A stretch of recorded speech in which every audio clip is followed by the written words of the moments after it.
Hi, my name's Scott Powell and welcome to the safety video briefing for the Saundersfoot Triathlon. First of all, thank you so much for choosing to enter one of our events, and we really hope you enjoy the weekend that we've laid on for you. First thing to say is everything you need to know about the event, where you need to be, where everything is in your event guide, your race pack, which has been emailed to you. If you haven't noticed it in your inbox, jump over to your junk and your spam folders, have a look in there. If not, go over to the race website, you can download it from there.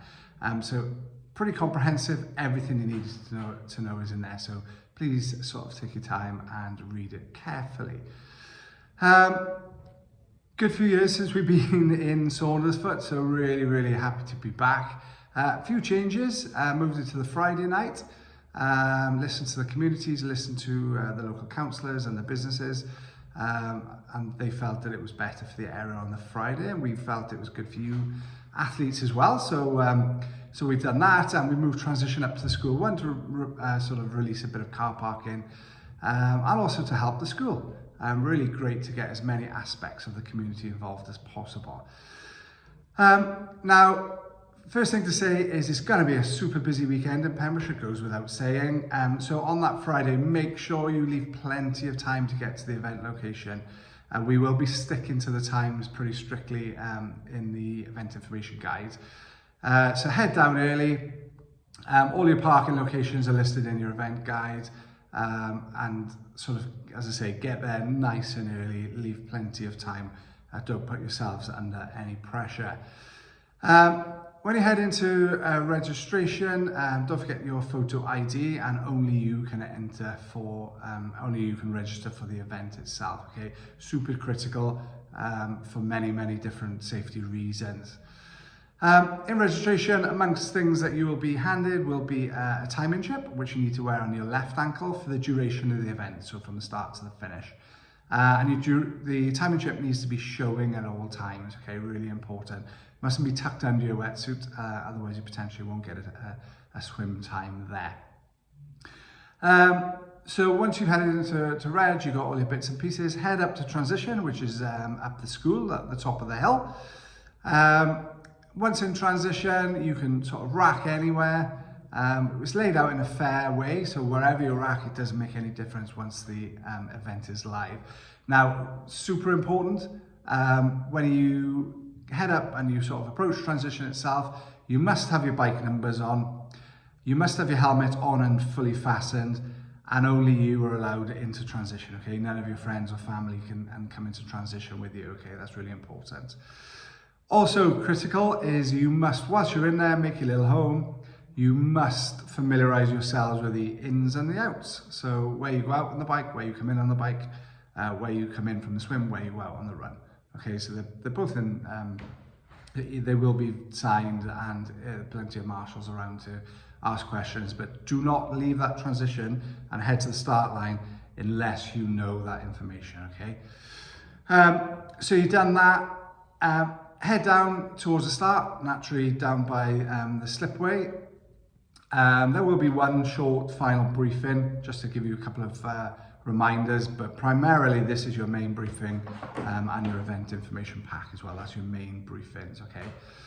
Now, it's a beach start and what we call self-seeding. So if you're here for a fast time and you think you're in with a chance of winning, get to the front. If you're a little bit apprehensive or maybe swimming is not your strongest aspect, then sort of head towards the middle stroke, the back. Remember, when you enter the water, I kind of say it quite a few times, but only you put yourself in the carnage, what I call the carnage. Some people like being in it, others don't. If you don't, only you put yourself in there. In other words, you can let the swimmer in front of you swim off and give yourself plenty of water before you start your swim, okay? Now, we have a professional water safety team, South Wales Water Safety. They'll be there looking out for you. Every single person on that water is professionally trained. So they're there, again, to help you and to primarily look after your safety. If you need their assistance, lie on your back, put your hand in the air. Feels really strange to do, but it does a few things. One, it makes you stand out from the crowd. Two, keeps your airway out of the water. And three, it's what our safety team have been briefed to look out for and they'll come assist you. If you do need their assistance, but you can then carry on, I think it's really important to know that you won't be disqualified, okay? So they are there to help you where they can. Now the swim course itself, you start on the beach, you'll go out through a gate, so 2 boys, you'll go through the middle of the gate, you'll head basically straight out to sea, to the first can, which you will keep on your left hand side, so it's an anti-clockwise swim. Keep the first can to your left, cross the bay, next can to your left, and then you'll head back through towards the start gate, if you like, to come exit the water. So just to repeat again, you go in through a gate, first boy left, next boy left, back out through the gate as well, okay?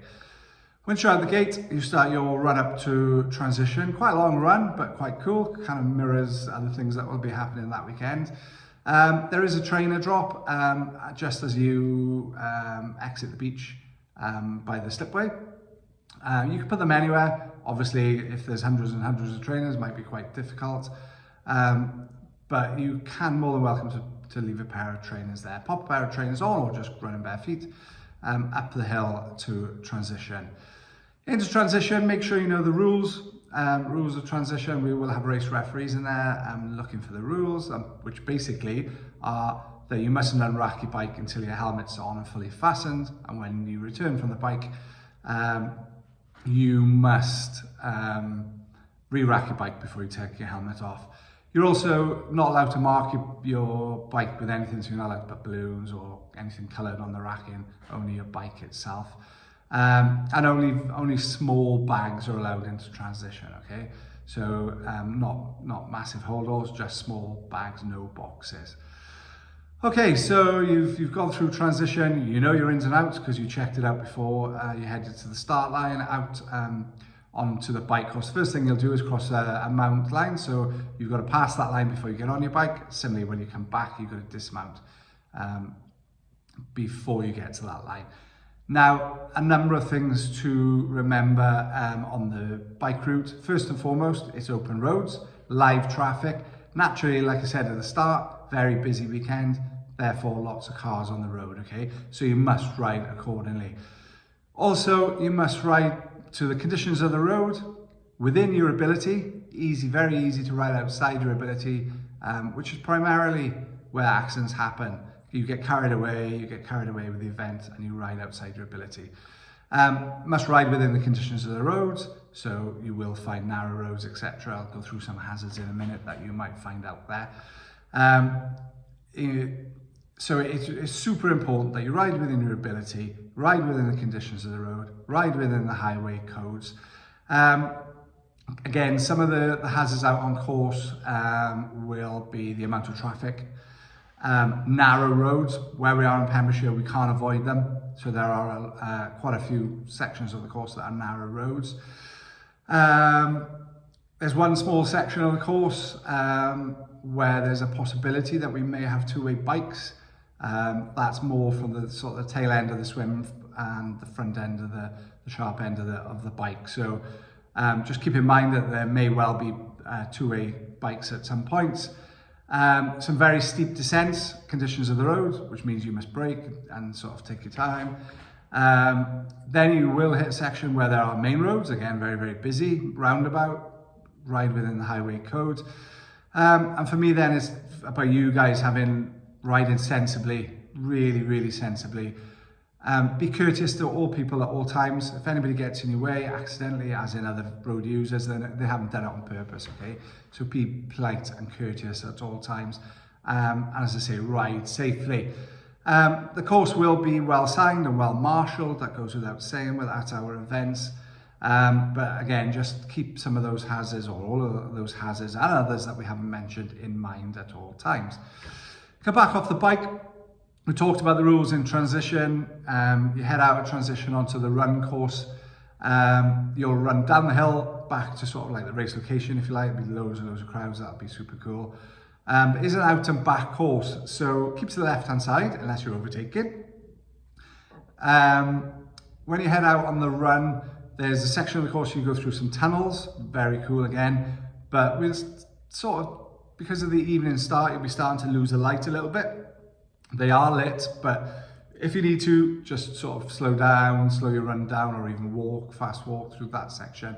Again, it's out, back and other path users, okay? So potentially it could be really, really busy, especially if it's a really nice evening. Head out on the run course. Next sort of hazard, if you like, is a live road that you'll cross. That live road will be marshalled and volunteered, but it's your choice whether it's safe to proceed. In other words, you've got to cross that road yourself, okay? Head out, up into the woods, beautiful part of the course, to a turn point, turn around, head back to the finish line. Super easy. Now, as far as nutrition goes, you're expected to carry all your own nutrition. There's no drink stations, you wouldn't expect it on a sprint course, on the bike or the run, so you're going to carry anything that you need yourself. With that in mind, Littering, we're super passionate about where we deliver our events. So if you're carrying anything, any bars, any gels or bottles, please make sure if you carry them full, you can carry them empty. So please dispose of any litter in any of the bins at any point, of course, or if you can't find any bins, take your litter home. Pretty simple, really. And I promise you that finish line will be absolutely spectacular. Hand in your timing chip, get your very, very well-earned medal, and then probably most important and most enjoyable of all is head into Saundersfoot. Enjoy the offerings that's there. Going to be some live music on offer, some of the pubs. So make the most of it. Have the most incredible weekend, and we can't wait to welcome you in a few weeks.